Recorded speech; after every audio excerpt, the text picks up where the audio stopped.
Pues perdón, ya ven que Internet pues no tiene palabra de honor y se nos cortó tantito, pero no crean que es por lo que estábamos hablando.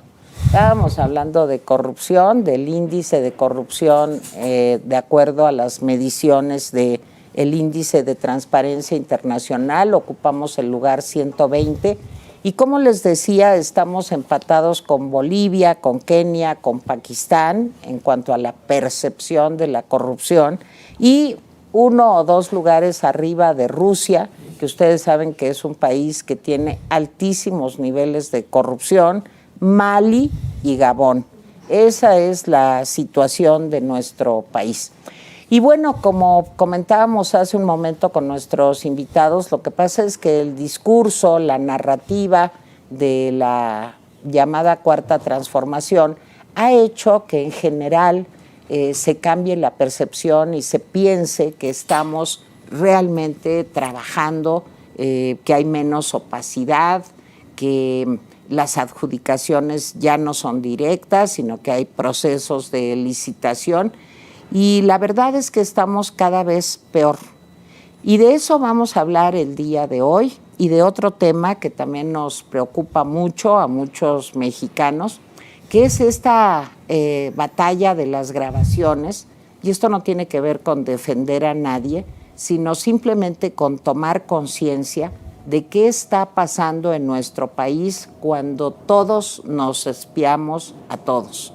De veras que Big Brother se quedó chiquito, esta novela de Orwell, porque ahora sí que cuidado, porque en cualquier momento hay micrófonos ocultos, camaritas, hay simplemente el celular, pues hace que escuchemos, veamos y de pronto se publique toda la información que nosotros consideramos que es privada. Y bueno, tenemos, como les decía, invitados de lujo el día de hoy. Está con nosotros Miguel González Compeán, que lo tenemos a distancia. Hola Miguel, ¿cómo estás? Miguel es abogado, tiene una maestría, un posgrado en Administración Pública en la London School of Economics. Miguel, ¿cómo estás? Buenos días. Qué gusto acompañarte y estar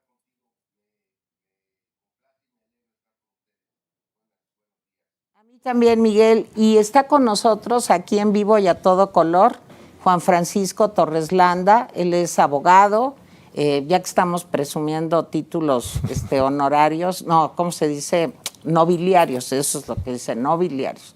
Pues Juan Francisco también es un abogado muy destacado con posgrados en la Universidad de Harvard. Es correcto. Es, ¿verdad? Así es. Y bueno, pues imagínense qué privilegio tener la oportunidad el día de hoy de platicar pues con 2 abogados muy prestigiados, con mucho conocimiento académico del tema de la corrupción.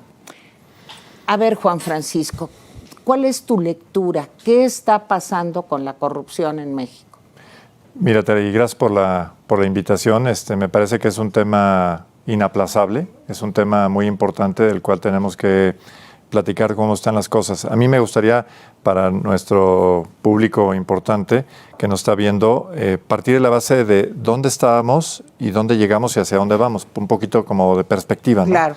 Entonces, hay que recordar que dentro de las traídas y llevadas reformas estructurales, una que es muy importante es el Sistema Nacional Anticorrupción. Somos de los poquísimos, es más, quizá el único país en el mundo que tengamos un sistema anticorrupción que está anidado, que está establecido a nivel constitucional. De ese tamaño fue la importancia que nos dimos, porque fue una cuestión colectiva, claro, para decir, oye, esto es algo tan relevante que debemos de colocarlo a nivel constitucional. Muchos nos dirán que en la Constitución estamos poniendo demasiadas cosas, pero bueno, parte de la premisa era justamente que estando ahí, esto se respetaría por sucesivos gobiernos ante la imposibilidad de modificar la Constitución. Ese es un poquito el diseño estructural. Pero se modificó el artículo 113 constitucional, se establecieron las bases de este Sistema Nacional Anticorrupción. Pero una cuestión muy importante a destacar, estimada Tere, los sistemas y las instituciones funcionan en la medida en que tengan los engranes necesarios. Claro. Entonces, el sistema, por ejemplo, tiene un comité de participación ciudadana, tiene una sala especializada en el tribunal para temas anticorrupción, hay una fiscalía anticorrupción y el diseño estructural es bastante bueno. Te diría que en derecho comparado diríamos, oye, tenemos una estructura jurídica encomiable, envidiable en muchos sentidos. El problema es que esto se dio, digamos, en una época en que la implementación se quedó trunca o incompleta, de alguna manera terminando el sexenio pasado, y en la transición de hacer nuevas designaciones. Oh, sorpresa, ¿con qué nos encontramos a partir de 1 de diciembre de 2018 hasta el día de hoy, en julio de 2022? No designan a las personas que deben ocupar los puestos para que el sistema opere. Entonces, el Comité de Participación Ciudadana está incompleto. La sala especializada en materia de anticorrupción está incompleta. La Fiscalía brilla por su ausencia. Tú no puedes tener un sistema anticorrupción, por bueno que sea, en que no haya personas que lo ejecuten. Pero además se reduce el presupuesto. Le redujeron el presupuesto. Eso también es muy importante. Sin duda. Pues no tienes cómo realmente hacer una institución sólida. A ver, Miguel González Compeán, hemos platicado tú y yo mucho al aire y fuera del aire sobre este tema y sé que te preocupa. Cuéntanos tu primera lectura sobre este tema. Mira, Tere, yo creo que hay que poner el asunto de la corrupción en contexto. Las razones de la corrupción no solamente son, digamos, coyunturales o de recientes. La corrupción en México tiene siglos anidada en las reformas borbónicas, en las que los puestos públicos se convirtieron en una especie de negocio que la gente compraba ante el rey. Entonces, digamos que los puestos públicos se volvieron una especie de patrimonio específico para la gente. Y esa historia la hemos ido arrastrando a lo largo de siglos, de decenas de años, y se quedó anidado como una especie de cosa cultural aceptada. Eso es lo primero que yo te diría. El tema no solamente es un asunto, como bien ha dicho el licenciado Torres Landa, no solamente es un asunto de implementación de un sistema eficaz para combatir la corrupción, sino también tiene que ver con el hecho de que tenemos que cambiar de mentalidad. Fíjate de qué tamaño es el problema. En Estados Unidos, por hablar de algún país, o en Alemania, las penas están dadas no en el procedimiento o en el inicio de las transacciones entre el Estado y la sociedad o los particulares. Están dadas post, es decir, si después se descubre que tú cometiste un acto de corrupción, el peso de la ley se va encima de ti por completo, o sea, de manera contundente.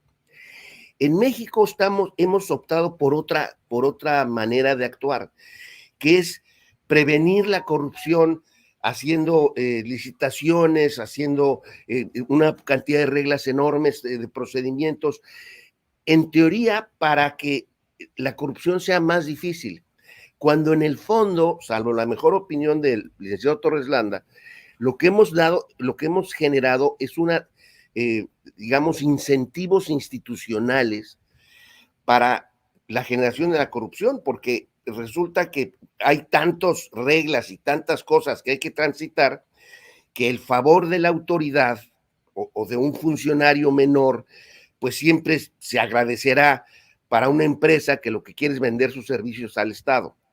Eso por lo que tiene que ver, digamos, a la administración pública.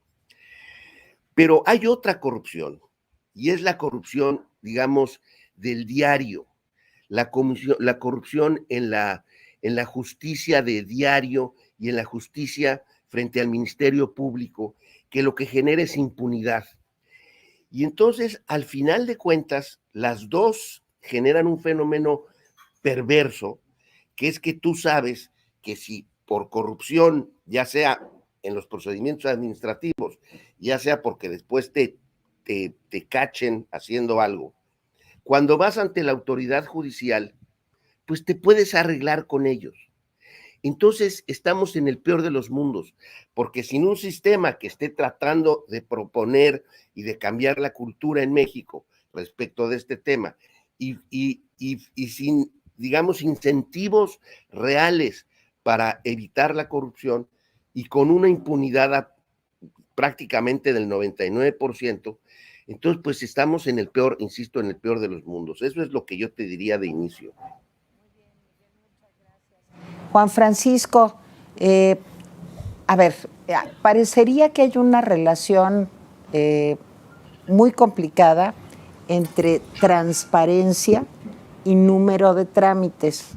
O sea, un poco Miguel nos decía, esta la cantidad de procesos, de trámites que tienes que llevar a cabo para poder obtener un permiso, o para, en fin, pues que es fácil que en ese largo trayecto pues puedas corromper para poder sobornar, pues para poder obtener lo que quieres. Pero al mismo tiempo, esos son, digamos, teóricamente, los amarres, los candados que te van poniendo pues para que no se dé más fácilmente la corrupción. ¿Cómo llegar a un equilibrio entre estos dos puntos? La simplicidad, la manera, digamos, expedita de llevar a cabo un trámite, pues yo diría que ayudaría a que no hubiera corrupción, pero a veces resulta todo lo contrario. ¿Cómo lo ves? Mira, creo que lo que dices tú y lo que estaba diciendo ahorita Miguel es importante para determinar cuestiones que pueden fomentar una actitud, una conducta que sea apegada a la ley o una conducta que justamente la infrinja. Y me voy a explicar. Uno, yo creo que hechos son amores. Lo que hay que ver es qué es lo que pasa en el día a día para entender si efectivamente la corrupción es algo que está vigente o no en el país, y creo que a todo el mundo nos queda claro, lamentablemente, que la corrupción sigue no solamente en peores condiciones, sino incluso no hemos visto avances en las fechas recientes. Sí. Ahora, yo soy de los que opina que esto no es un tema cultural. No es que tengamos un ADN en el cual los mexicanos seamos corruptos simplemente por el hecho de haber nacido aquí o una herencia cultural. Entiendo que hay un bagaje de historia que eso puede fomentar, pero hay ejemplos claros como los migrantes que al momento de entrar a Estados Unidos inmediatamente cumplen con la ley porque hay incentivos y hay sanciones reales para quien no lo haga. Pero vamos a ver qué es lo que puede pasar en nuestro país. Yo creo que hay temas que sí son corrupción y que no. La tecnología y la inteligencia artificial me parece que son armas poderosísimas para abatir corrupción desde las cosas más pequeñas a las cosas más grandes. Te voy a poner un ejemplo que estoy seguro que el público me lo va a entender ahorita.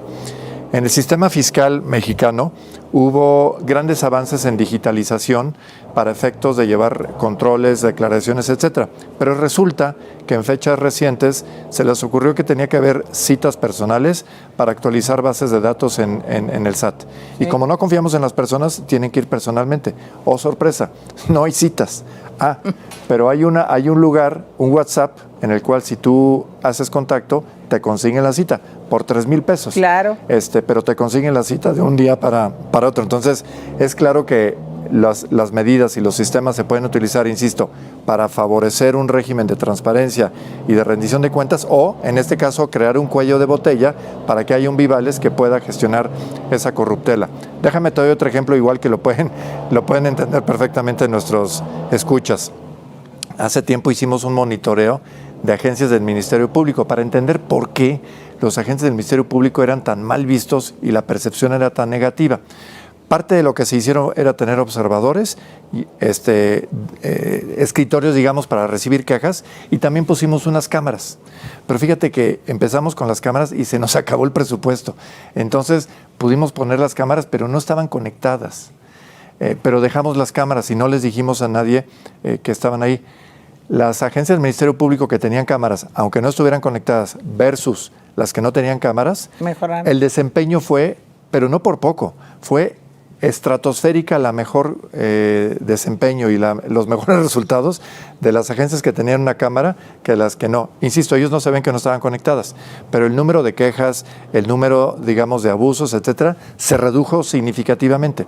Entonces, La prueba está ahí, que si ponemos controles eficaces, si la ciudadanía se sabe empoderada, porque la otra parte también que era importante es que el ciudadano que entra en una oficina de gobierno, si se sabe protegida y con la ley de su lado, es mucho más fácil que sea exigente, decir, oye, lo que me estás pidiendo no tiene noción, y por cierto, ahí hay una cámara. Cambiaba la dinámica de la relación y el servicio mejoraba.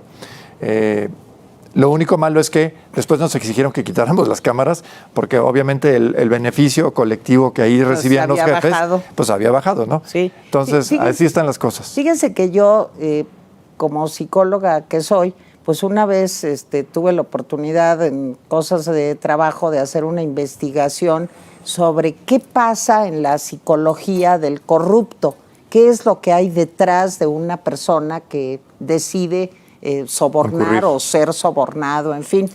Y bueno, hay también un sentimiento de a mí no me van a cachar.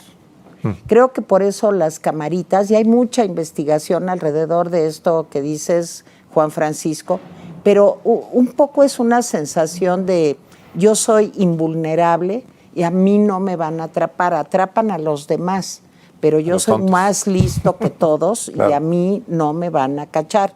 Entonces creo que ese factor y el que no haya pues un sistema de contrapesos, de vigilancia, en fin, juega a favor, desgraciadamente, de la corrupción. Pero a ver, Miguel, yo quisiera que nos fuéramos a casos un poco más concretos.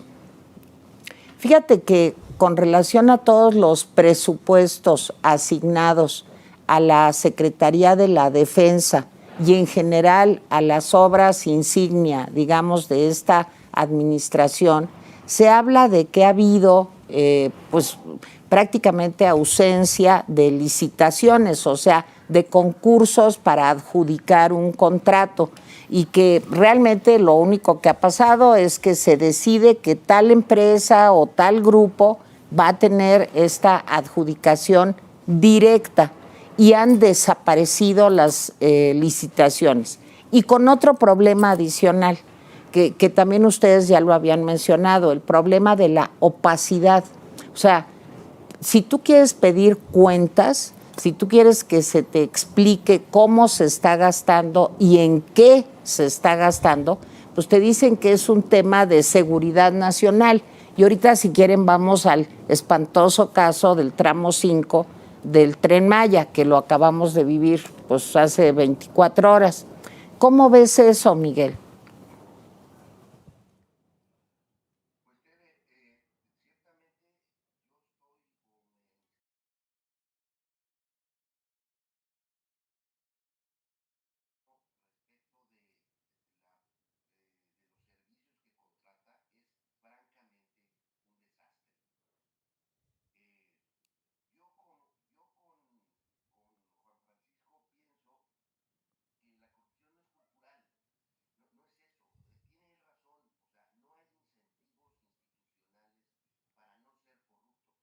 Y no hay mecanismos que se estén usando para eso. La realidad es que, y déjame decirlo con mucho cuidado, pero sí hay que decirlo, es que el presidente, al otorgarle todas estas obras, en particular al Ejército y a la Marina, lo que les está entregando es una especie de dulce. Quien crea que el Ejército y la Marina no están incurriendo en algunos actos de corrupción, comete un grave error. La realidad es que lo que el presidente les ha hecho es generar un incentivo económico a las Fuerzas Armadas para hacer todas estas obras que han estado haciendo. Y yo creo que ese es un golpe institucional del que el país no se va a recuperar pronto. Va a ser muy difícil sacar de las aduanas a la Marina, de quitarles las obras faraónicas al Ejército, de los cuales seguramente algo no está bien, porque detrás de esto es de seguridad nacional, porque lo está haciendo el Ejército, pues no podemos observar nada, absolutamente nada. Y yo creo que eso es un asunto muy grave que además vamos a tener que sufrir y vamos a tener que arreglar relativamente pronto y a ver si eso no se nos revierte en algún momento. La otra cosa que yo te diría es que En algún momento la Facultad de Derecho, yo estaba como jefe del Departamento de Educación a Distancia, vino una delegación finlandesa, que Finlandia es uno de los países menos corruptos, creo que es el número 1 de no corrupción en el mundo.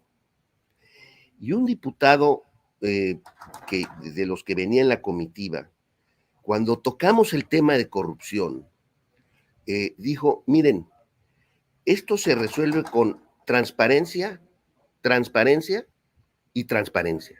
O sea, la única forma de evitar esto es que todo lo que sucede en el ejercicio público sea visible para el resto de la sociedad y que puedan juzgar y denunciar si alguna de las cosas que se están haciendo en la administración pública tienen un grado de corrupción o de actos indebidos, pues. Y justo es lo que no tenemos. Digo, vamos al Tren Maya, si quieren directamente, porque hay que aprovechar la coyuntura. Sí. Creo que todos amanecimos, desde ayer que se dio a conocer la información, pues todos nos quedamos muy preocupados porque a pesar de que el Tren Maya tenía una suspensión del tramo 5 por una serie de irregularidades y afectaciones, pues de pronto el presidente dice pues que él no va a dejar de cumplir la fecha en la que se va a inaugurar el famoso Tren Maya, que yo todavía no sé cuál es su importancia, de veras no la comprendo, no entiendo si es que yo soy tonta y no alcanzo a entender por qué es tan importante el Tren Maya. Pero bueno, el presidente dice que él no va a dejar de cumplir la fecha de entrega de esta obra y que por decreto presidencial se reanudan los trabajos. Y ayer mismo se reanudaron los trabajos. Pero, ¿qué aduce para hacer esto? Que es una obra de seguridad nacional y que por eso nadie tiene derecho ni a interrumpirla, ni a impedirla y tampoco a tener información sobre cómo se gastan esos recursos. Nada más que les quiero dar unos datos que son atroces. El costo que se había dado del famoso Tren Maya era de alrededor de 31,000 millones de pesos. Ahorita ya estamos, esto fue en el pasado, ahorita a ayer, y como decía Juan Francisco antes de entrar al aire, más lo que se acumule esta semana, andamos en los 59,000, casi 60,000 millones de pesos. Esto quiere decir que ha subido el costo del Tren Maya, escuchen, un 92%. ¿Qué podemos hacer contra eso? Porque eso es, pues digamos, es abuso de poder, claro. Eso es opacidad absoluta y eso es un manejo discrecional absolutamente de fondos públicos. ¿Cómo ves esto, Juan Francisco? Pues mira, es terrible y te doy una respuesta rapidita y sí, luego le seguimos. Claro. La respuesta rápida es, no me vengas con esto de que la ley es la ley, por favor. Exacto. Digo, partamos de esa base, ¿no? Entonces ahí nos vamos entendiendo. Híjole. No me vayas a, por favor, decir que eso es importante. Y para eso, pues no me digas que la Constitución es la Constitución y de ahí le seguimos. Y lo digo porque, mira, para que entendamos, digamos, a nivel de un hogar, ¿qué significa tener transparencia y rendición de cuentas y qué sería corrupción? Vamos a poner por un segundo que contribuimos al gasto del hogar 4 o 5 personas, los padres y los hijos mayores de edad, ¿no? Y entonces hacen un pool de recursos pues, para ver de qué forma se va a distribuir. Pero resulta que el padre de familia toma los recursos de los 5 salarios que se acumulan en esa y no les dice a ellos en qué se gasta, ni de dónde va, etcétera. Todo lo gasta en efectivo, entonces no hay manera de auditarlo. Esto que parecería un abuso descomunal en la casa es lo mismo que está pasando en el país.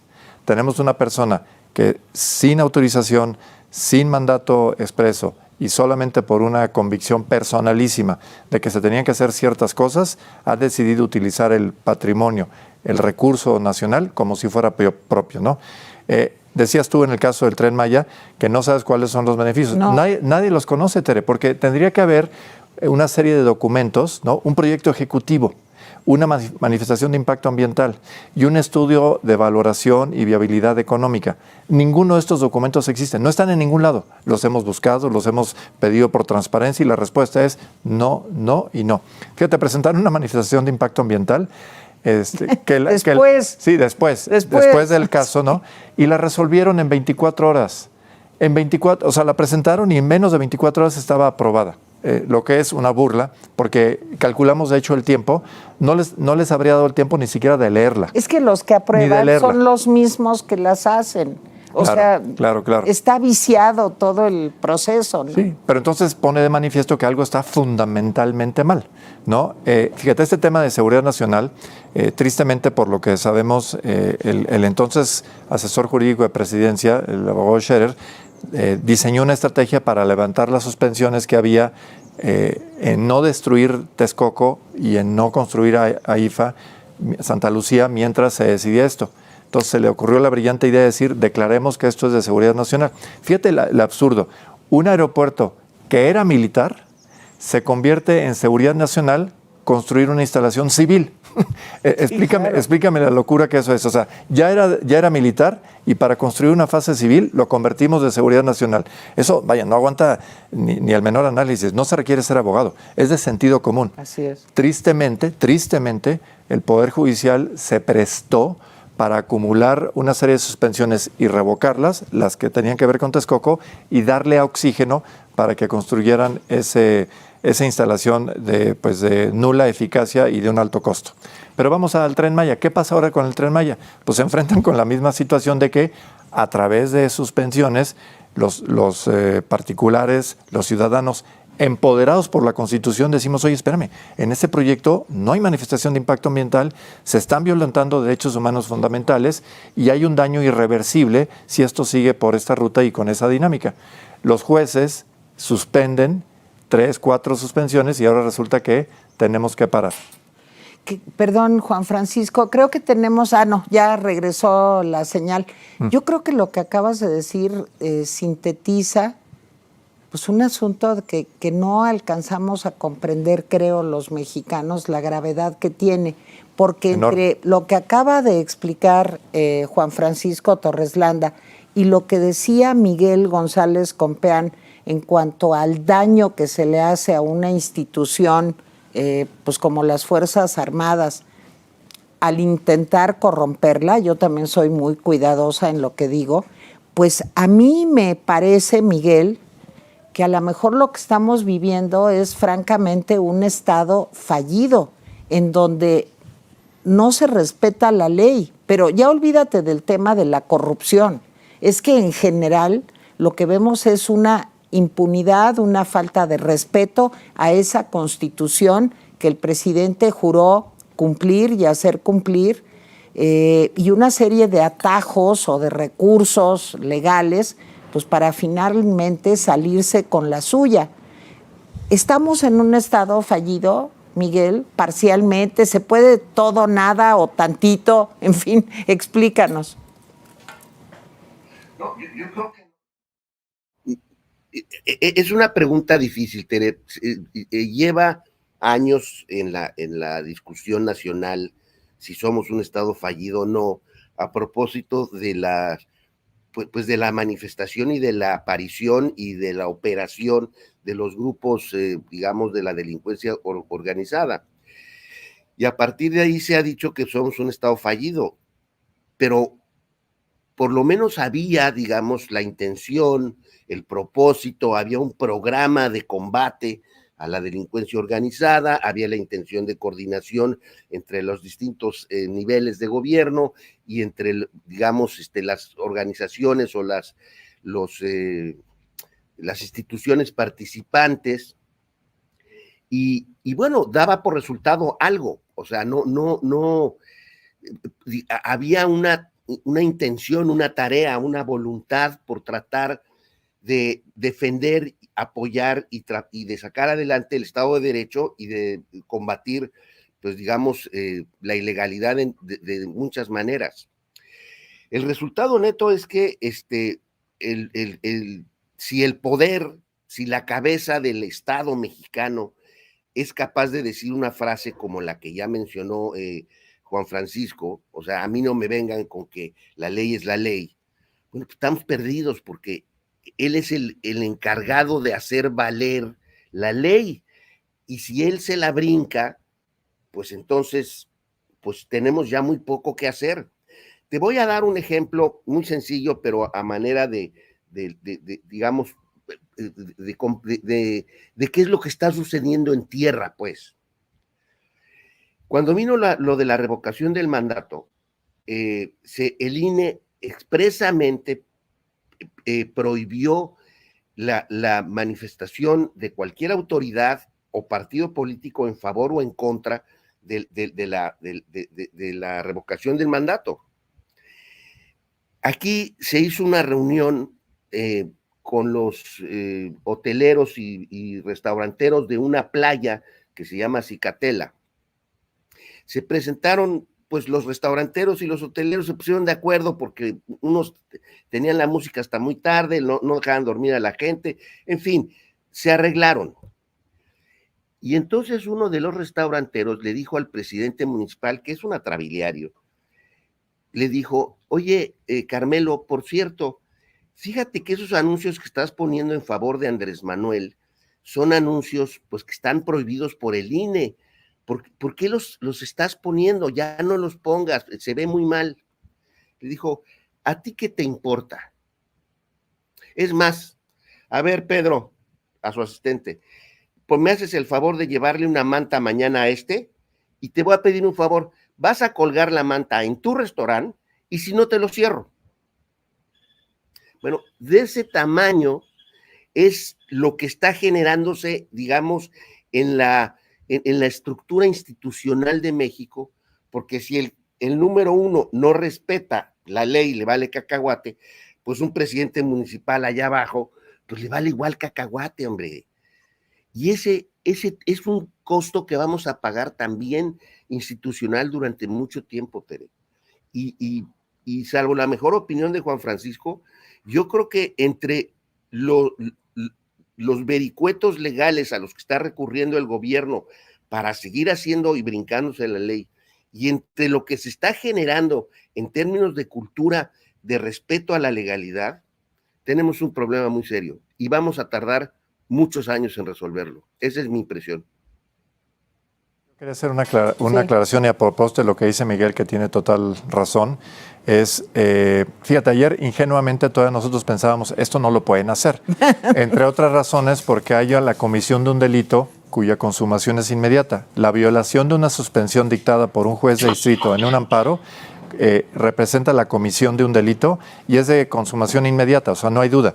Está suspendida la obra por una orden judicial, quien violente esa orden automáticamente comete un delito. Pero fíjate que esta mañana, yo no veo las mañaneras, pero me llegan las sinopsis y me llega un fragmento de 1 minuto 57 segundos donde el presidente confiesa la comisión del delito. Sí. Él dice abiertamente que él instruyó y dio instrucciones y que está previsto como una obra de seguridad nacional y que por lo tanto las obras van para adelante. Entonces, este reto institucional uno pensaría, ¿y dónde está la Fiscalía General de la República? Porque en teoría es un organismo independiente, autónomo, y que tendría que responder al mandato constitucional de perseguir la comisión de delitos. En este caso es un delito federal, claro, porque es la orden de un juez federal que está siendo violentada, ni más ni menos que por el titular del Ejecutivo y su equipo, digamos, de asesores jurídicos, ¿no? Tristemente, ya quitándonos la cachucha de ingenuidad, sabemos tú y yo que no va a pasar nada. Pero eso de que no pase nada, manda el ejemplo al que se refiere Miguel, que es los funcionarios de menor jerarquía van a decir, caray, no, pues violentar suspensiones ya no es un problema, ya no pasa nada. Si al presidente no le van a hacer nada, ¿por qué a mí sí? Y eso para los ciudadanos es un mensaje terrible, porque la defensa constitucional que tenemos ante los abusos de autoridad está en el juicio de amparo. Claro. Y detener actos que sean violatorios de derechos humanos está en las suspensiones que dictan jueces de distrito en los amparos que promovemos los quejosos. Ahora resulta que con que ellos digan, no, es de seguridad nacional. Sí, y pasa por encima de todo, no hay delito, la FGR desaparece y la estructura legal, el andamiaje que nos fijamos como medio de convivencia los mexicanos se diluye y desaparece frente a nuestros ojos. Ni más ni menos por quien representó y dijo cumplir y hacer cumplir la Constitución. Parece que no le explicaron bien al presidente. ¿De qué se trataba? Guardar la Constitución no es guardarla en un cajón, es hacerla respetar. Ay, Juan Pero Francisco. tristemente creo que la entendió bajo el concepto de guardarla, porque la guarda todos los días.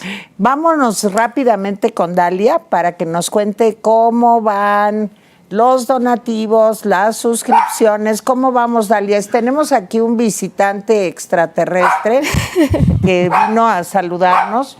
¿Dónde estás, Atrás. extraterrestre? Ven, Ya está. ven. También está enojado, ¿eh? O sea, dice Sí, que es que todo escuchó es un desmadre. lo de la suspensión. Entonces ya Él se sí lo- entiende de derecho. Él sí entiende muy bien. No guardó la Constitución. No, él sí la tiene presente. A ver, Dalia.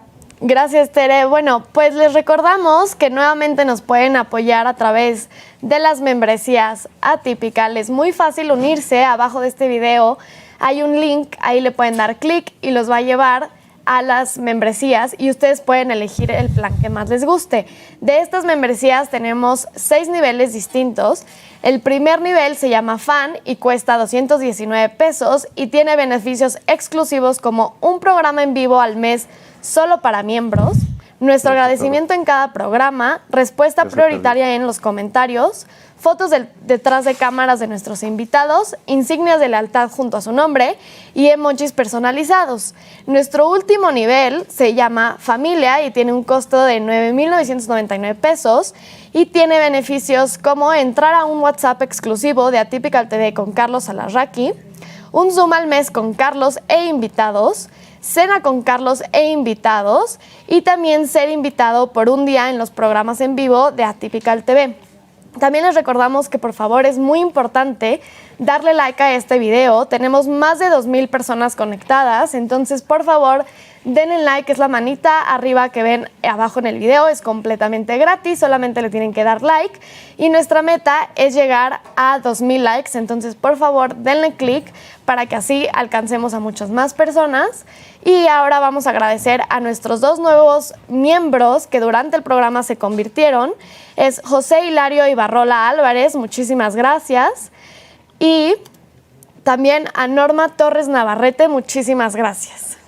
Dalia, muchas gracias, bonita, gracias. A ti, Tere. No, muchas gracias. Acuérdense, denle like, suscríbanse. Hacer periodismo independiente es una cosa complicada, así que apóyennos, por favor, recomiéndenos, digan si les gusta, si no les gusta, y de veras muchas gracias. A ver, yo quisiera girar la conversación a otro tema que me preocupa mucho. A lo mejor es porque ya soy una señora mayor y me acuerdo muy bien del Watergate y recuerdo aquellos años turbulentos en donde de pronto se descubrió pues que la administración republicana encabezada por el presidente Nixon en un edificio en Washington, que es el Watergate, bueno, pues había espiado al Partido Demócrata. Estaban en un proceso de elecciones inminentes y bueno, para los que no lo saben, este problema de haber espiado un partido en el gobierno a un partido de oposición, pues le costó simplemente la presidencia a Richard Nixon y el descrédito, pues digamos que universal. Eso fue lo que pasó. Pero aquí, Miguel, yo a lo mejor también soy ingenua.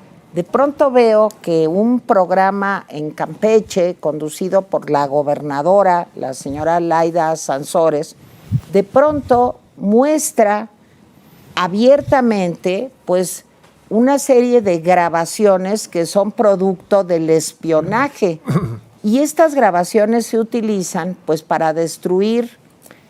Yo no quiero ni defender ni estar a favor, me guardo mi impresión personal sobre el señor Moreno, pero lo que sí me llama mucho la atención es que el espionaje se vuelve algo cotidiano en nuestros días.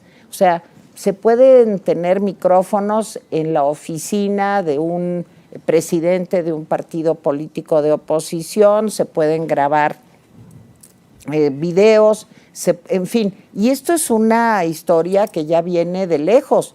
Nos enteramos también, gracias a este tipo de espionajes, pues por ejemplo, que el fiscal general de la República asesora a los acusados. Yo creo que es una historia para el Guinness, o sea, el primer fiscal en la historia de la humanidad que cobija a los acusados. A mí eso es algo que, bueno, me rebasa, como me rebasa también el tema del espionaje.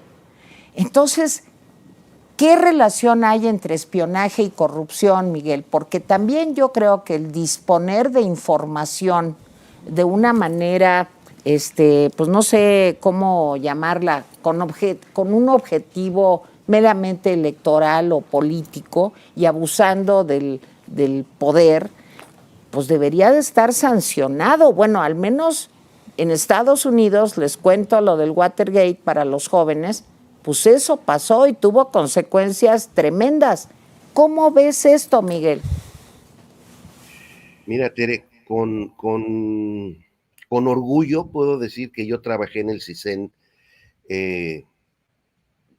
2 años y medio, fui director de Asuntos Internacionales del CISEN, y el director entonces, Eduardo Medina Mora, me pidió que comandara o que encabezara un grupo que finalmente acabó con una propuesta que se llama la Ley de Seguridad Nacional, que surgió o se publicó el 31 de agosto del 2005 y que tiene una serie de disposiciones muy importantes. La ley, después de que hicimos algunas revisiones sobre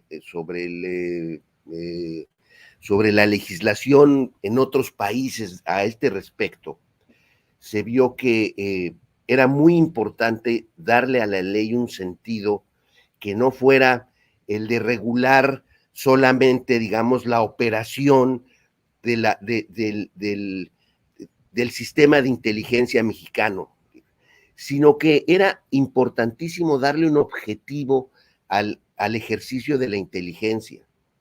Y entonces, una de las razones o de las cosas que busca la ley, dice en su artículo 4, es preservar y defender la Constitución y la democracia mexicana. O sea, no es solamente normar la actividad, es darle contexto a lo que significa hacer inteligencia o espionaje a las labores del Estado mexicano. Y se dice en esa ley que todo aquel que haga cosas fuera del contexto institucional y de las reglas que esa ley propone, tanto a los actores que ahí están enumerados uno por uno, como la manera en la que lo tienen que hacer, es decir, pidiéndole permiso a un juez que te da permiso por 180 días, luego renovable por otros 180, pero no más, luego con una comisión parlamentaria que se dedica a revisar que lo que los jueces dictan se cumpla, etcétera. Todo aquel que no haga eso y que no tenga como objetivo la defensa de las instituciones y de la democracia mexicana, comete un delito. O sea, se va a la cárcel, porque es un delito, o sea, no está considerado delito grave, pero debería estar, pero es un delito y debería estar, o sea, evidentemente todo aquel que lo hace y el que lo difunde peor, porque se hace cómplice de quien hizo la grabación ilegal inmediatamente. Y entonces la gobernadora, con un cinismo que espanta, o sea, que deja, como tú dices, o sea, no le veo yo ni pies ni cabeza, porque no asume que ella es la autoridad misma. Se dedica a difundir grabaciones ilegalmente hechas y transmitidas en su programa. No es que las haya mandado a un programa de radio por debajo del agua y ha hecho una filtración, no, es ella misma la que se presenta y dice, miren, les tengo una sorpresa, les voy a enseñar estas grabaciones que pues sí, son ilegales, pero ¿qué importa? Lo que importa es que la gente sepa. Tere, es de un asombro increíble. Y por supuesto que es corrupción. pero es corrupción no solo de la señora, es corrupción del fiscal que no va tras ella, es corrupción, o sea, es por todos los lados, o sea, realmente es una cosa increíble. Yo, pues, en fin, ¿qué quieres que te diga? No, me quedo frío. A mí lo que me asombra mucho es que es el partido en el poder contra un partido de oposición. A mí no me importa si el partido de oposición es bueno, malo o regular. Eso no tiene nada que ver. Lo que me importa es el hecho, porque el hecho es gravísimo. O sea, entonces ahí sí que no hay piso parejo, porque yo uso toda la fuerza del Estado para espiar al señor que es mi competencia en las elecciones, pues es francamente un mundo al revés. A ver, Juan Francisco, ¿cómo ves todo esto? Es un tema muy delicado. Tienes toda la razón, pero fíjate, estaba haciendo memoria yo de cómo comparar estos eventos con lo que ha venido sucediendo en el pasado. Tú decías, por ejemplo, el caso del presidente Nixon. El presidente Clinton estuvo a punto de perder la presidencia por una mentira. Sí. Por una mentira. Por una. Y personal. Sí, pero era una sola mentira. En el caso actual, según Spin, el presidente López Obrador lleva 75,000 mentiras. 75,000. Es un ritmo impresionante de mentir y de que no suceda absolutamente nada. Ahora, déjame decirte algo hablando de memoria. ¿Tú recuerdas el episodio del desafuero en 2005? ¿Sabes cuál era la causante del desafuero? ¿Te recuerdas? Sí, claro, un terreno que... Sí, ¿pero por qué? Había una suspensión judicial que se violentó. ¡Oh, sorpresa! Dicen que, como dice, perro viejo no aprende nuevos trucos, ¿no? El presidente, pisando el mismo terreno que sabe generó ese escándalo y esa violación directa de la norma, diciendo, no me importa, lo voy a volver a hacer.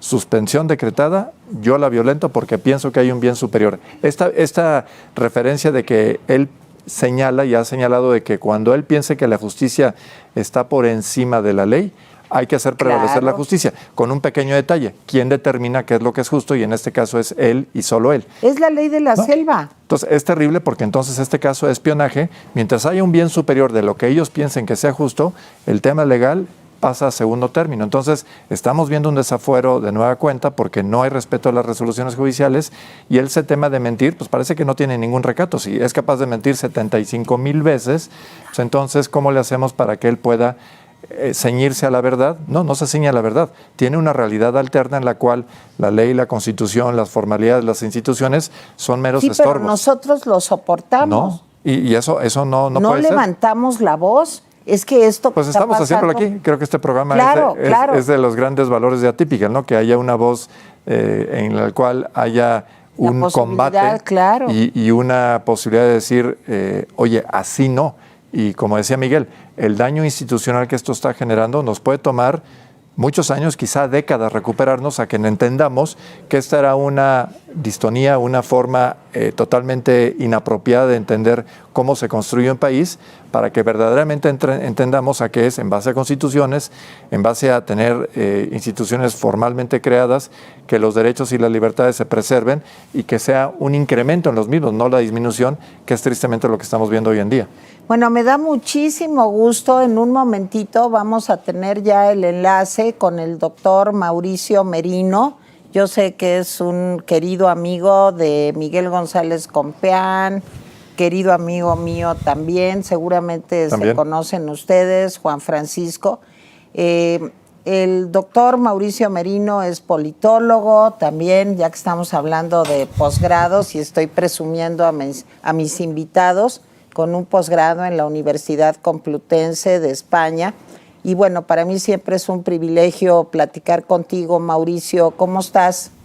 Querida Tere, pues qué presentación más cálida. Muchas gracias. Mi mejor credencial es que, en efecto, me considero tu amigo. Ay, Mauricio, al contrario. Están aquí Miguel González Compeán, como te decía, y también está con nosotros Juan Francisco Torres Landa. Ya sabemos que tú estás por allá en Guadalajara, académico de la Universidad de Guadalajara. Mauricio, estamos hablando de este tema tan complicado, del grado, digamos, de corrupción descarado que estamos viviendo en este momento en México. y tomábamos como ejemplo de lo que está pasando en esta especie de estado fallido en el que vivimos, el caso del Tren Maya, que como sabes ayer por decreto, pues se reanudaron las obras independientemente de la suspensión que estaba decretada, que estaba designada, en fin, para que no siguiera la construcción de este tramo. Y por otro lado, el lado del espionaje, que vemos cómo el partido en el poder espía, y aquí, perdón que vuelva yo a repetir, a mí no me importa si a quien espía de los partidos de oposición son buenos, malos o regulares, sino lo que importa es el hecho de que el partido en el poder espíe a sus contendientes políticos. Nos gustaría mucho, Mauricio, oír tu punto de vista sobre estos temas. Pues mira, Tere, sí está muy feo todo lo que estamos viviendo. Estamos viviendo un tiempos recios, decía Vargas Llosa, refiriéndose a otro país y a otro momento, ¿no? Estamos viviendo tiempos muy hostiles. Justamente hace un rato estaba yo conversando con una muy querida amiga mía, colaboradora del Instituto de Investigaciones, con Anel Vázquez Anderson, y le decía justo lo que estás comentando, ¿no? Yo sí estoy percibiendo una degradación generalizada de la vida pública. Y no solo me refiero a las decisiones que toma el gobierno federal, el presidente de la República, me refiero también a nuestras relaciones cotidianas, a las redes, a la forma en que se están abordando casi todos los temas públicos. Hemos venido degradando la validez, no solo del Estado de Derecho, del Estado como convivencia entre seres humanos que están dispuestos a solidarizarse, a ayudarse mutuamente. Sí percibo una degradación generalizada, incluso en las calles, Tere, sí, en el día a día. Sí lo percibo, me preocupa muchísimo. Tengo, sin embargo, la esperanza, Tere, sí, pero es eso, una esperanza, para ponerlo en términos positivos, optimistas, de que hay por lo menos 3 piezas que pueden ser salvadoras de esta situación. Una, que a pesar de todo existe la pluralidad política y está vigente. Que por más que el gobierno de la República o el señor presidente quieran imponer una sola visión de México, sigue habiendo muchas, están vigentes, están vivas, están actuando, se están expresando y puede ser una prueba de diversidad, de pluralidad y por lo tanto democrática en los próximos años. Yo eso sí lo veo con esperanza. Veo con esperanza que a pesar de todo hay una creciente pugna, digamos, porque hacer que las cosas se sepan. Incluso la medición de las mentiras, ¿no? De las que hablaban hace un momento. Sí. Juan Francisco, me parece que era la voz de Juan Francisco, sí. Si no me equivoco. Así es. Y bueno, incluso medir mentiras, ponerlas en público, sigue siendo un espacio de interlocución, de debate público y hasta de transparencia, que mucho trabajo costó construir y que está ahí, pese a todo, está vigente. Y también está vigente la posibilidad de decirlo, de combatir con la ley en la mano.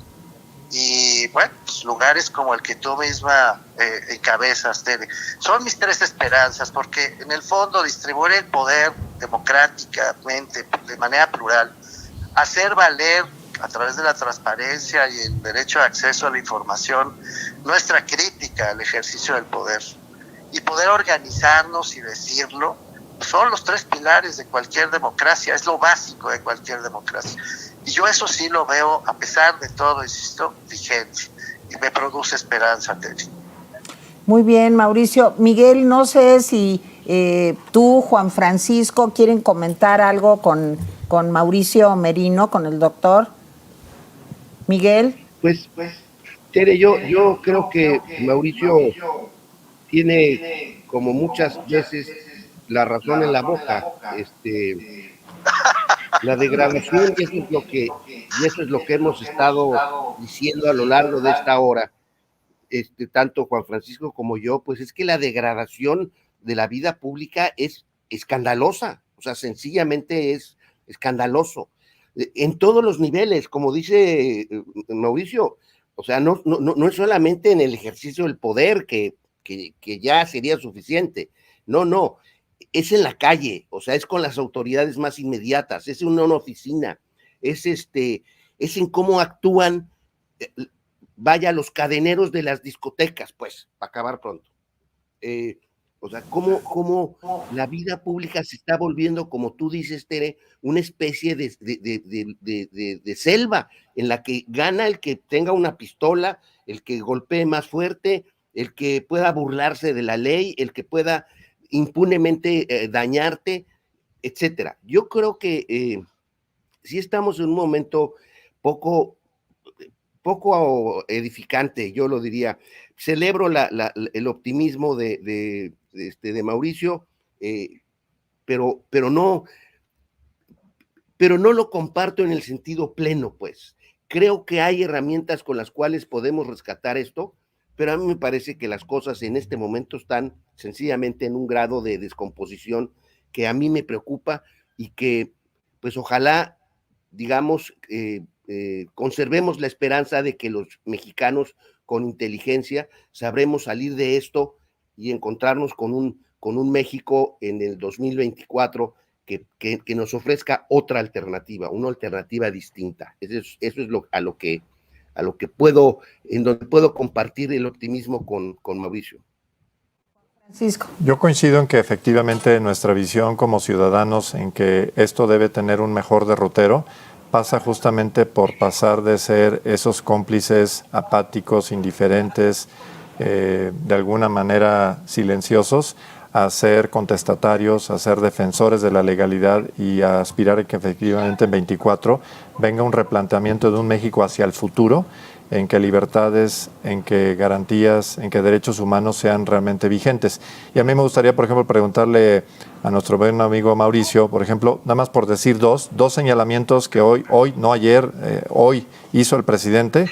Por un lado, hizo la referencia a que este tema de violentar las suspensiones en el Tren Maya básicamente tienen como origen el hecho de que como es una obra pública y los recursos son públicos, no hay interés o posibilidad de que alguien se pueda oponer al uso de esos recursos públicos. Claro, estoy simplemente refiriendo lo que él dice en el sentido de que él es el que determina cuáles son las obras, pero lo dijo a diestra y siniestra. O sea, por un lado él dice, el uso de los recursos públicos se tolera simplemente porque hay una obra pública y como yo dije que esa obra es pública, ergo, por lo tanto, yo puedo hacer lo que se me pegue la gana.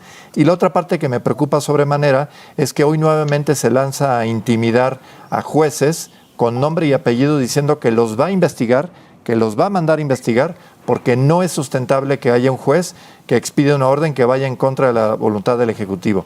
No sé, Mauricio, ¿qué te merezca esos dos incidentes de esta mañana? Sí, y hablando claro de su archienemigo Iberdrola, porque Iberdrola, claro, pues ahí hay un asunto casi diría yo personal. ¿Sí? ¿Cómo ves, Mauricio?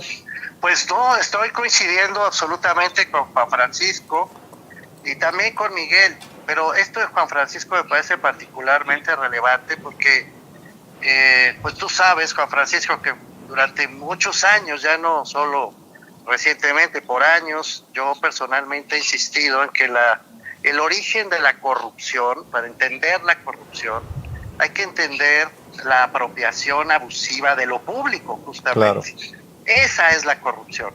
Sí. Cuando alguien se apropia de lo público para fines de poder o de dinero o de ambas cosas. Esa es la definición de manual de la corrupción. ¿Por qué se corrompe lo público? Lo público es de todos, no de unos cuantos ni de uno solo. Porque lo público es aquello que se conoce, que se sabe, que se publica, no lo que se oculta, no lo que se esconde. Porque lo público es lo que es incluyente, lo que es abierto, lo que es transitable, no lo que se cierra, lo que excluye, lo que selecciona. Eso es lo público. Cuando lo público pierde su naturaleza, como cualquier otra cosa, se corrompe. Por tanto, una de las formas más elocuentes de advertir un proceso corruptor, pues es adueñarse de manera abusiva de lo público. Precisamente lo que acaba de describir Juan Francisco. El jefe del Estado es el jefe del Estado pero no es el dueño del Estado, son cosas distintas. Pues es nuestro empleado, ¿no? No, no creo que el presidente Tere sea mi empleado en absoluto. Es el que representa los intereses del Estado, eso sí. Pero no es el primer mandatario, Mauricio, porque tiene que... Es bonita la expresión, es el primero que manda, pero el mandato está en la Constitución, Tere, no en mi voluntad o en la tuya. Está en la Constitución, está en el marco jurídico, y a eso responde el titular del Ejecutivo, como debe responder el titular del Judicial o todos los jueces, que en ese sentido solo se pueden rendir, obedecer, seguir el mandato que está establecido en el marco jurídico del Estado. Suena, insisto, el libro de texto lo que estoy diciendo, y lo es, pero así es. Es decir, no son dueños. Una persona que llega a un puesto público no puede convertir ese puesto en su propiedad privada. Eso se llama sistema de botín, así se llama en la literatura convencional. Claro. No es su botín, no es para incrementar su poder ni su dinero, es para servir en función de lo que la Constitución le ordena. Por eso no es mi empleado, Tere, pero es el jefe del Estado. Entonces, no, yo coincido con Juan Francisco, pero también con Miguel en el sentido de que si no rendimos, pues perdemos. Claro. Ahora, ¿a qué no debemos rendirnos? No debemos rendirnos, quiero insistir en lo que mencionaba, a la obligación de defender la pluralidad y verla representada. Es más, defender los derechos de las minorías, que como decía Gilberto Rincón Gallardo, son la mayoría de México. Eso solo se puede defender defendiendo los derechos. No debemos rendirnos a la defensa de la verdad a través del acceso a la información. Y no debemos rendirnos al cumplimiento exigente, tenaz, persistente de la ley. Sigo creyendo que si nos mantenemos en ese tripié, sí vamos a salir adelante de esta degradación brutal en la que estamos viviendo. Oye, Mauricio, dos preguntitas rápido, porque siendo tú una de las voces más autorizadas en la materia, no me resisto a preguntarte algo. En materia de servidores públicos, vemos una conjunción de dos nocivas prácticas. Por un lado, no designar a los servidores que den vida y consistencia al Sistema Nacional Anticorrupción, por un lado, y por el otro, la designación de servidores públicos manifiestamente incompetentes y que por lo tanto abonan a la corrupción. Si te fijas, es un mismo fenómeno, no designar y designar a malos funcionarios. ¿Tú qué opinas al respecto? Bueno, opiné a través de un informe, Juan Francisco, que aprovecho para poner a su disposición. Por favor, léalo. Claro. Está en combate así, todo corrido, combate a la corrupción.mx. Combate a la corrupción.mx. Es un informe que acabamos de publicar, Juan Francisco, que no solamente coincide con lo que acabas de afirmar, sino que lo documenta. Perfecto. Hay ahí más de 970,000 datos abiertos que prueban inequívocamente lo que estás diciendo, que efectivamente el Sistema Nacional Anticorrupción ha sido bloqueado deliberadamente para que no cumpla con su cometido. Claro. Y en relación con los nombramientos, por ejemplo, revisamos con detalle la captura de los puestos, la captura de los presupuestos, la captura de la información y la captura de los procesos de sanción. Todo eso está en el informe. Y en materia de puestos públicos, pues ya no les sorprenderá a ustedes que solamente el 1.3% de todos los puestos que hay en la Administración Pública Federal responden medianamente, solo medianamente, a un servicio profesional de carrera. Esto es, 99% de los puestos de este país se reparten por cercanía, por lealtad política o partidaria. Si eso no es un botín, pues ya me dirán ustedes qué cosa es. Pero además eso tiene también consecuencias en la producción, en la situación económica de todos, porque es un amiguismo, ¿no? Digo, recuerdo la frase del presidente Mauricio de 90% lealtad y 10% de eficacia, o sea... Sí, o la respuesta de la directora del metro en que se le dice, oiga, ¿qué opina de esto? No, a mí no me pueden decir nada, yo solamente soy la directora del metro. Exacto. Solamente soy la directora del metro. Respecto a los accidentes no tengo nada que decir, ¿no? Mauricio Merino, una reflexión final, aprovechándote hasta el último minuto.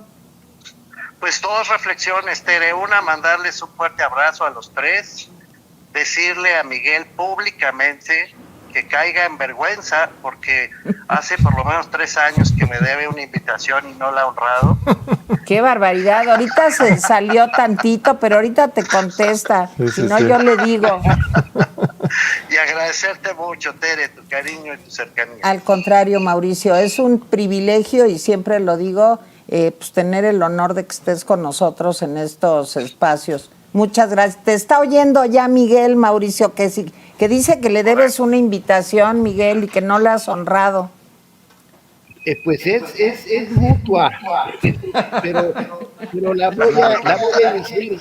Ahorita le voy a marcar para invitarlo a cenar en la semana. Muy bien, Mauricio Merino, muchas gracias. Juan Francisco, una pequeña conclusión. Sí, mira, yo a cerrar con algo positivo, que es no nos acostumbremos a vivir en un país en el que la ley no se respeta. No nos acostumbremos a vivir en un país en que la ciudadanía no cuenta. No nos acostumbremos a pensar que estas deformaciones de lo que es la regla de convivencia básica que nos pactamos todos los mexicanos es un derrotero del que no tenemos salida. Sí hay salida. La salida es una ciudadanía unida, empoderada, informada, que fije un nuevo rumbo. Esperemos que justamente esto dé el incentivo natural para que en 24 apostemos a una mejor ruta que la que lamentablemente vemos hoy en día y que todos los días nos sorprende con nuevas atrocidades, nuevos abusos. Realmente la capacidad de improvisación y la capacidad de imaginación nos excede, porque nosotros pensamos que ya tocamos piso sí, no, y al día nada. siguiente volvemos a tocar. Así es que la ciudadanía es la que debe fijar un nuevo rumbo para el país y estoy seguro que hay un futuro promisorio, pero no está exento de una lucha férrea en los comicios, en los programas, en las designaciones de candidaturas y sobre todo una vigilancia permanente, porque no podemos dejar que estos lleguen, se suben al ladrillo, se marean y los perdemos de vista. Eso no lo podemos permitir. Supervisión y actividad ciudadana permanente. Miguel, un comentario final. Yo soy más de tu club, de los pesimistas, lo sabes. Ha de ser familiar, pero... Yo no soy un pesimista, pero en fin, lo que quiero es advertir junto con mis dos compañeros, con ustedes tres, quiero advertir lo que ya hemos dicho de muchas maneras, que es que las cosas no están bien y que es muy difícil traer a la palestra a ese México que no se ha beneficiado y que no está, digamos, en la idea de la modernidad. Yo creo que hay un conflicto en México el día de hoy importante. Mauricio a lo mejor no suscribirá esta idea, pero entre el México, digamos, moderno y que se benefició de la modernidad a partir de los años 90 o del 2000, y el México que no se benefició de la modernidad o que no le interesa o que está fuera de ella, que es, por cierto, los que votaron por el gobierno actual, hay una disputa presente, está ahí y se manifiesta, el presidente lo ha entendido y por eso su polarización y por eso invita a las huestes no modernas pues a actuar como él, con base en la justicia y a mano alzada en todas las decisiones. Entonces, yo, Tere, creo que es una discusión que nos va a tardar tiempo en desahogarse, pero que por lo pronto está ahí presente y que su manifestación más clara es esto que tiene que ver con el respeto o no respeto a la ley. Y que le agradezco mucho y me parece muy encomiable las cosas que hace Juan, que hace Juan Francisco y las cosas y bueno, Mauricio pues es amigo de años, así que no tengo mejores palabras con él que mandarle un abrazo muy afectuoso. Tere, te agradezco muchísimo la invitación. Yo les agradezco mucho. De veras fue un programa, aprendí muchísimo, de verdad un privilegio trabajar con ustedes. Muchas gracias. Y yo quiero terminar con una frase de Mafalda. Aquí nadie se rinde. Eso sí, optimistas, pesimistas, pero no nos vamos a rendir, vamos a seguir luchando porque queremos un México más justo, porque queremos algo mejor, más allá de las palabras, es lo que responsablemente debemos de trabajar todos por conseguir. De veras, duda. muchísimas gracias, Juan Francisco Torres Gracias. Landa. Miguel, te quiero mucho, bye. Mauricio Yo también, Tere, Merino, gracias. si nos Bye, estás Miguel. oyendo, muchas gracias. Gracias a ustedes. Delia, un comentario, ya nos despedimos, pero para que terminemos viendo una cara muy bonita, vamos con Delia. Gracias, Y gracias Tere. por acompañarnos. Bueno, pues rápidamente vamos a agradecer a las personas que nos apoyaron en el superchat. Nuestra queridísima María Muñoz nos dona 10 euros y comenta: mi admiración para todos los participantes. Solo una pregunta a Miguel. ¿Vamos a tener receta? Jaja. Que si vas a dar una receta. Es que en el Rapidín, que pueden ver ustedes todos los días a las 2 de la tarde, Miguel los jueves yo le tuerzo la mano para que nos dé una receta y cocina mal, pero bueno, Pero pues, algo. es familia, ¿qué hacemos? Dice: un saludo desde Niza. Tere, tengo mi taza de Tere Vale color azul como tu pelo. Muchas gracias. Maestra Geek nos da 100 pesos, muchísimas gracias. Gracias. Verónica Espinosa nos da 200 pesos y nos manda saludos desde Querétaro, muchísimas gracias. Maestra Geek otra vez nos dona 100 pesos. Ay, maestra Geek, gracias, de veras. Adóptanos ya de plano, ¿eh? Y comenta: qué lujo de panel, felicidades y un cariñoso abrazo para la señora Tere. Muchas gracias. Y de nuevo, muchísimas gracias a todos los que les dieron like a este programa. Llegamos a los 1200 likes, entonces por favor continúen dándole like, es la manita hacia arriba que ven abajo de este programa. Es muy importante para nosotros porque nos ayuda muchísimo. Y también agradecerle a María Tocabén, que nos acaba de enviar $5 y nos comenta: la unión hace la fuerza, saludos a todos. Gracias, Delia, muchas gracias. A ti, Tere. Gracias a ustedes, nos vemos la semana entrante. Muchas gracias.